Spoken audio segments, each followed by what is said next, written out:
Saúdo meus irmãos com a paz do Senhor, amém? Aqui é o pastor Vitor, queria estar trazendo um vídeo para vocês.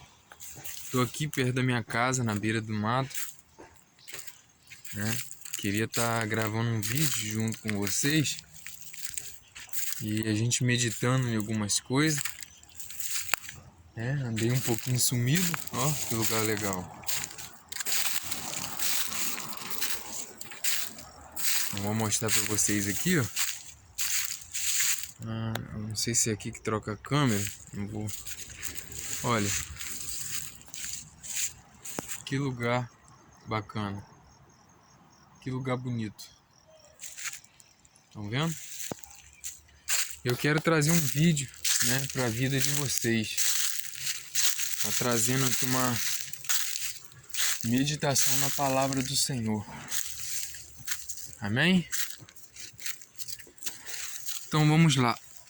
Ai, ai. Estou aqui, ó. Tá vendo? Que lugar lindo. Bem legal, né? Então, irmãos, vamos lá. Vamos abrir a nossa Bíblia em Eclesiastes, né? Eu quero falar um pouco de maturidade espiritual. Ver se eu consigo colocar. Tá, vamos lá. Não vou conseguir colocar não, hein? Vou botar o celular aqui num lugar onde... Tá, eu seguro, não tem problema não. Vamos falar um pouco sobre maturidade espiritual, né? E eu já quero deixar claro que isso não tem a ver com anos de evangelho. Eu sei que falar de maturidade espiritual é um pouco polêmico. As pessoas, elas acreditam que maturidade espiritual é os anos que eu sirvo a Deus. Outras acreditam que é anos de idade, outras acreditam que é conhecimento demais, né? Mas eu não creio que maturidade espiritual seja isso. Mas enfim.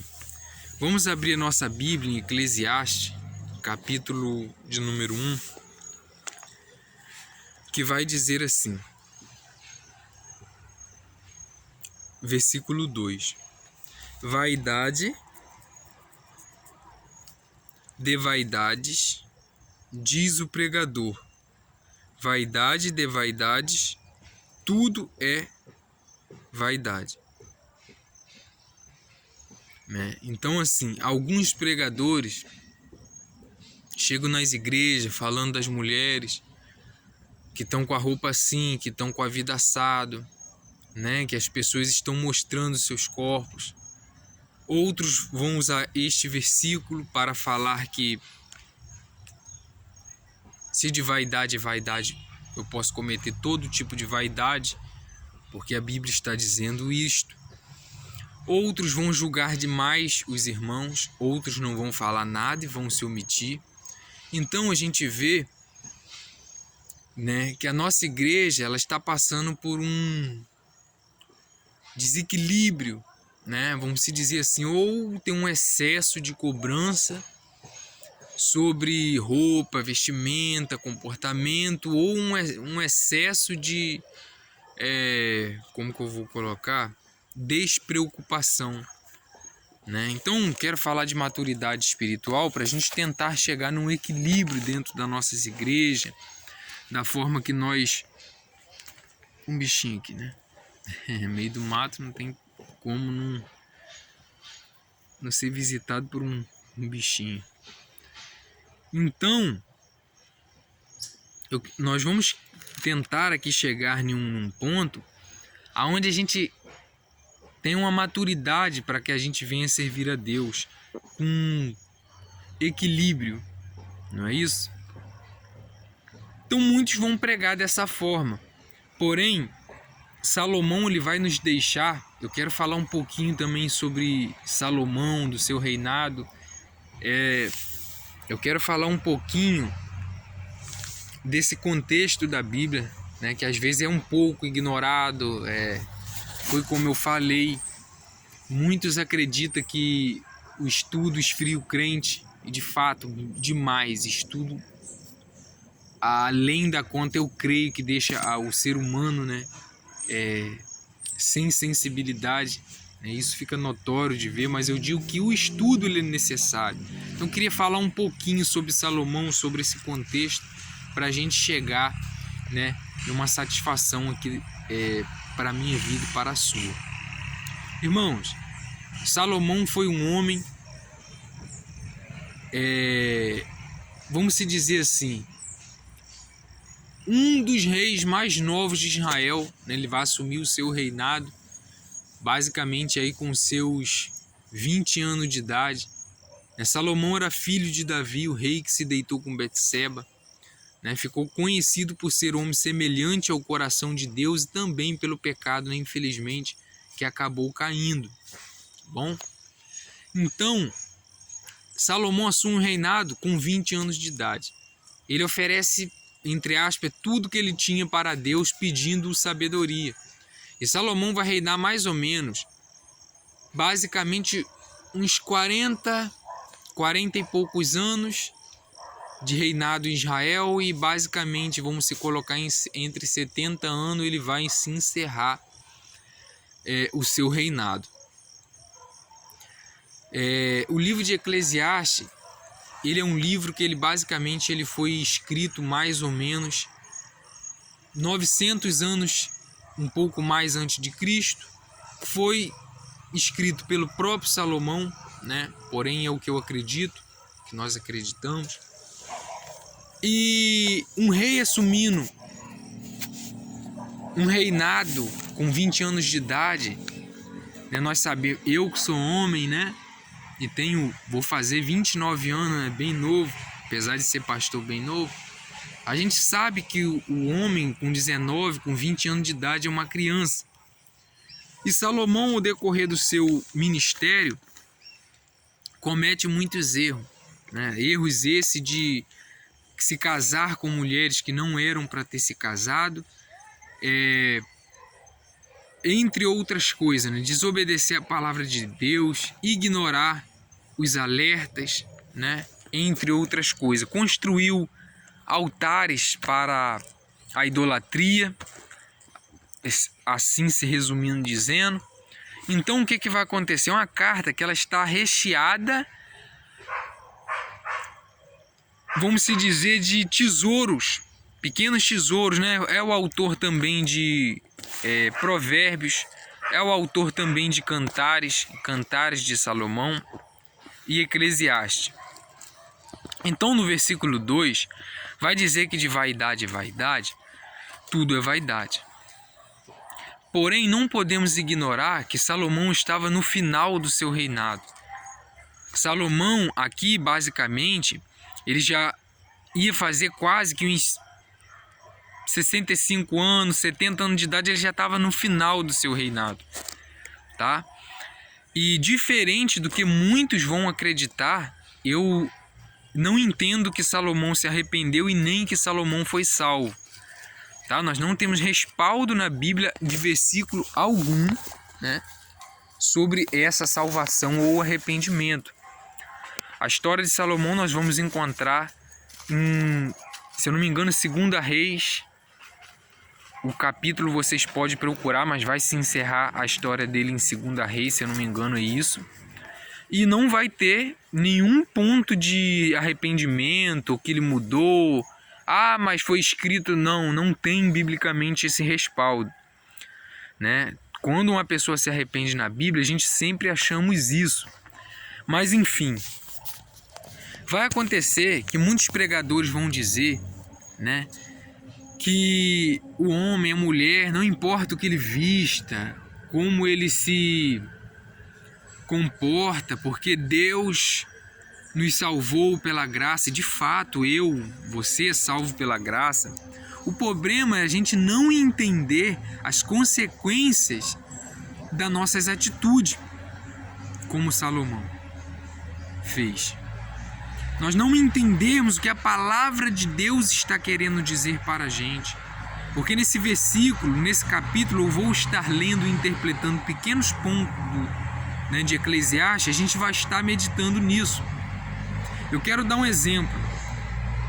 E muitos acham que essa vaidade que é falada no livro de Eclesiastes é o embelezamento de maquiagem, é a beleza do corpo, mas não é isso. Veja bem, Eclesiastes capítulo de número 1 e versículo de número 14. Atentei para todas as obras que fazem debaixo do sol, e vi que tudo era vaidade e aflição de espírito. Aquilo que é torto não se pode endireitar, vírgula. Deixar até aqui. Versículo 14. Versículo 1,14. Eclesiastes 1,14. Eclesiastes capítulo 2, versículo 9. Fui engrandecido e aumentei mais do que todos os que houve antes de mim em Jerusalém. Perseverou também comigo a minha sabedoria. Aí ele já está falando das riquezas, dos prazeres do seu reinado. Olha o versículo 11. E olhei para todas as obras que fizeram as minhas mãos, como também para o trabalho que eu, trabalhando, tinha feito. E vi que tudo, olha só, tudo era vaidade, aflição de espírito, e que proveito nenhum havia debaixo do sol. Então, vaidade que Eclesiastes está falando aqui é trabalho, é esforço, é preocupação demasiada com as coisas desse mundo, né? E o versículo 3 vai complementar a nossa interpretação, né? Minha interpretação do pastor Vitor, e mostrando para vocês o que é essa vaidade. Veja, versículo 3 do capítulo 1. Que vantagem tem um homem de todo o seu trabalho que faz debaixo do sol? É uma pergunta. A vantagem é comer, beber e folgar e ter o necessário para cada dia, né? É o que ele vai depois deixar isso explicitamente. Então, nós julgamos as pessoas porque elas estão com uma roupa inadequada. E eu não estou querendo dizer que de fato é para elas falarem o que quer, vestirem o que quer, andarem como quer, que nada tem problema, nada escandalizaria. Não estou falando que é isso. Mas eu estou querendo buscar um equilíbrio bíblico para a gente viver a nossa vida. Então vamos para Eclesiastes capítulo 7, que está aqui, ó, remédio contra a vaidade, no subtítulo. Tem muita coisa o texto, né? Eu vou falar só de um versículo, porque tem muita coisa, senão nós vamos ficar aqui 1 hora. Mas vai dizer assim, o versículo 16 de Eclesiastes 7.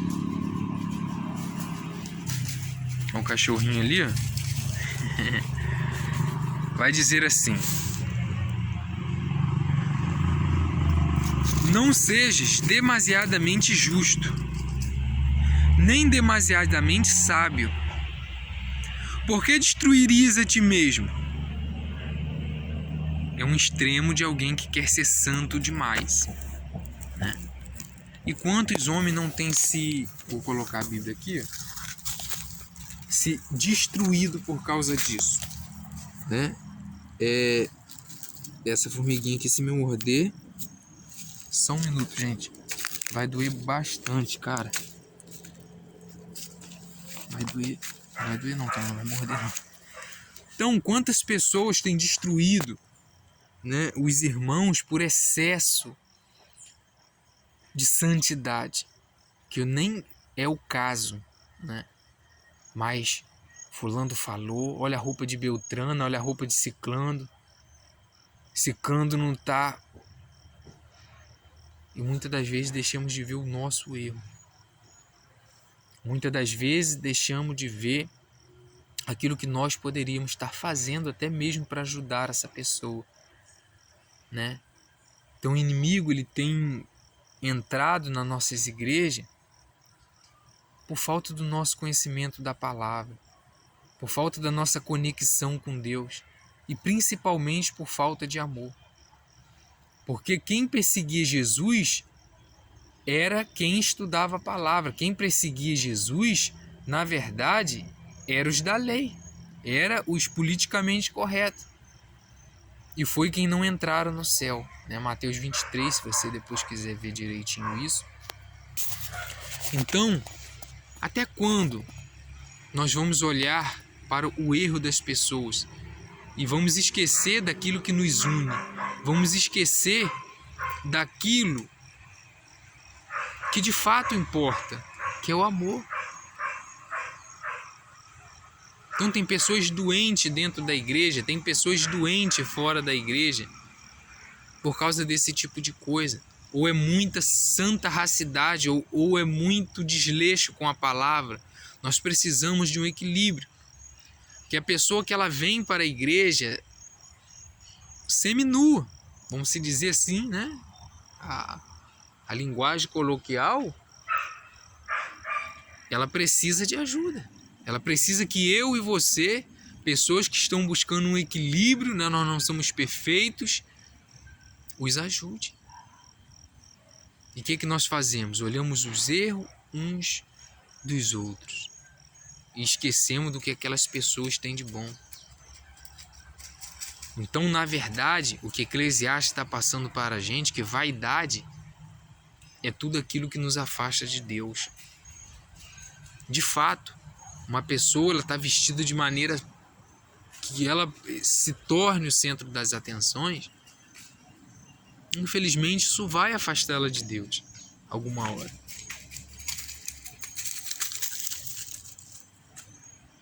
Porém, vaidade é tudo que nos afasta de Deus. É isso que Eclesiastes quer nos ensinar. Não somente a lascívia, não somente a sensualidade. Teu trabalho te afasta de Deus, teu trabalho é vaidade. Mas eu tenho que comer, eu tenho que beber, eu tenho que vestir, todos temos. Mas se o seu trabalho te afasta de Deus, esse trabalho é vaidade, né? Não foi Deus que te deu esse trabalho. Procure outro. Mas a minha roupa, não sei o que lá das contas, bababá. Se a sua roupa está te afastando de Deus, está escandalizando, mude a sua roupa. Se a sua língua está se afastando de Deus, então na verdade é tudo que nos afasta de Deus é vaidade. E não somente a aparência, e não somente o visual. Então até quando nós vamos ficar nisso? Então eu quero deixar essa palavra, né? E no dicionário bíblico, né? O sentido de vaidade que o dicionário nos traz é se esforçar, é esforço para a salvação. Isso é vaidade também. Então, santidade demais também, santidade que eu digo aqui, né? De se esforçar para ser salvo é vaidade. Não há nada que eu possa fazer para que eu me salve. Não há nada que você possa fazer que te salve. Quem nos salva é Jesus Cristo, mediante a nossa fé nele e o nosso arrependimento genuíno. Isso é a nossa salvação. A ressurreição, a verdade e a vida é o Filho de Deus.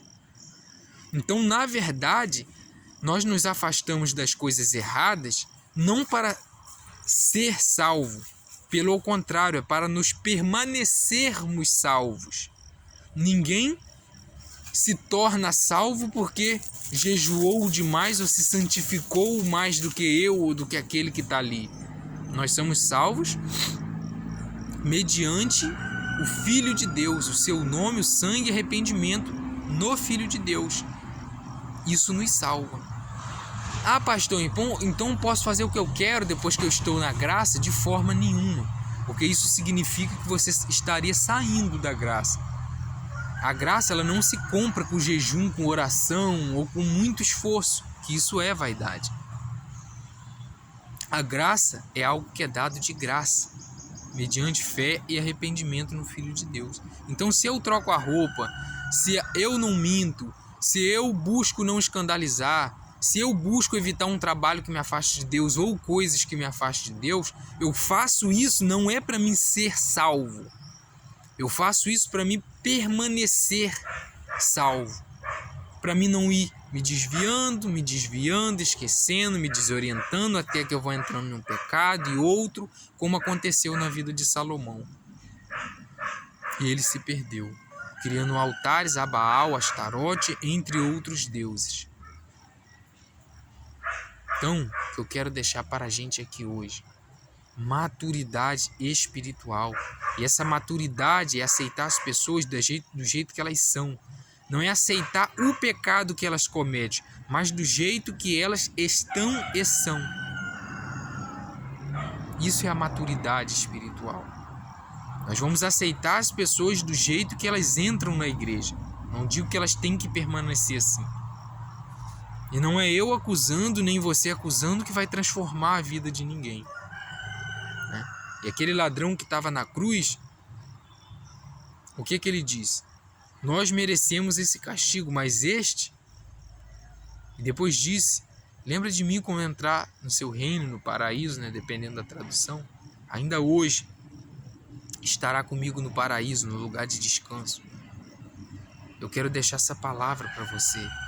Maturidade espiritual não é ser santo demais e nem conhecer, é ter um equilíbrio entre santificação, entre obras, ações e graça. Até onde a graça me cobre? A graça me cobre em tudo. Opa, pera lá. Paulo diz que a fé sem obra é morta.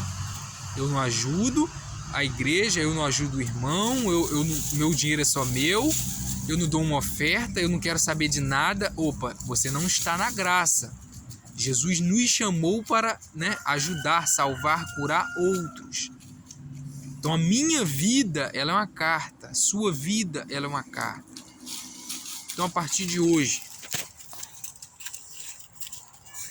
não culpe os seus irmãos, não julgue os seus irmãos, abrace-os, na hora certa, exorte-os.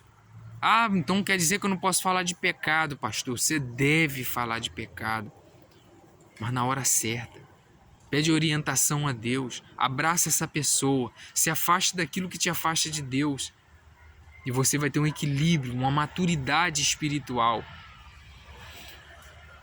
Porque quem mais contraria Jesus é quem mais estuda sua palavra. E cuidado, intimidade com Deus é diferente de saber falar dele. Ah, eu li a Bíblia de capa a capa e eu entendo de X a Y e eu tenho intimidade com Deus. Você está muito enganado. Falar de Martinho Lutero não significa que você viveu com ele, nem que você o conhece. Então, irmãos, vamos ter a maturidade espiritual de nos afastar de tudo aquilo que nos afasta de Deus. E assim essas pessoas verão Jesus na nossa vida, verão equilíbrio, é o cachorrinho, na nossa vida. E aceitarão esse Deus e viverão com Ele de modo prático, como nós o vivemos com Ele. E esses sim são os frutos do Espírito Santo. Então, eu quero deixar algo para vocês aqui nessa tarde. Maturidade espiritual. E para isso eu tenho que me colocar no lugar do outro. Para isso eu tenho que me afastar daquilo que me afasta de Deus. Eu creio, eu não vou ser soberbo de falar, Deus me mandou falar X, Y, Z a partir de agora. Não, eu tenho que ser honesto. Eu senti um desejo no meu coração de trazer essa palavra. Eu creio que Deus está falando comigo e com você alguma coisa. Então pega isso para o seu coração e seja feliz com Jesus Cristo e maduro espiritualmente. Amém? Então eu vou estar aqui fechando a palavra do Senhor e trazer para vocês o que é a maturidade espiritual. É o equilíbrio, é amar o próximo, é se colocar no lugar do outro, é fugir da aparência do mal, sabendo que nós não temos força para lutar pelas nossas próprias forças, porque isso também é vaidade. Então maturidade espiritual é isso, saber que sozinho eu não sou nada sem Ele.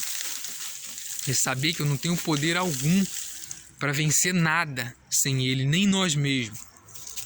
E eu quero fazer uma oração pela minha vida e pela sua vida, né? Que você possa se arrepender, mudar de direção, mudar de pensamento, se é que esses pensamentos estavam errados e não estava bom. Eu vou orar pela minha e pela sua vida, para que Deus nos abençoe. Amém? Então,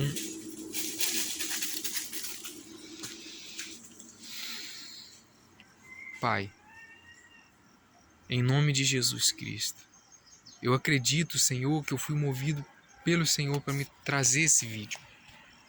Pai, toca o coração daquelas pessoas que vão ouvir esse vídeo, ver esse vídeo. E que eles possam, meu Pai, assim como eu estou tentando, buscando e lutando, porque eu sou pó e cinza, lutar, Senhor, contra as vaidades, contra aquilo que nos afasta do Senhor. E não somente de julgar as pessoas. Ajuda, Pai, em nome de Jesus Cristo, que a Tua palavra seja propagada e que a gente use o conhecimento de forma correta. Me ajuda, Pai, a ajudar outras pessoas, a abraçar e amar e não só criticar. Ajuda que a nossa exortação toque esse coração e que eu venha me libertar daquilo que eu preciso e meus irmãos também. Pai, eu te entrego nas Tuas mãos, em nome de Jesus, essa pessoa que vai ouvir esse áudio. Eu declaro sobre a sua vida a vontade de Deus, que é boa, perfeita e agradável, em nome de Jesus. Que as escamas caiam do meu e dos seus olhos, em nome de Jesus. Amém. Então, que nós possamos ficar com esse vídeo. Muito obrigado pela sua atenção, tá? Foi um vídeo simples. Se você sabe mais do que eu de teologia, legal, agrega aí, bota mais informações debaixo do vídeo e que juntos somos mais fortes. Amém? Muito obrigado pela sua colaboração e pela sua atenção. Tchau, tchau.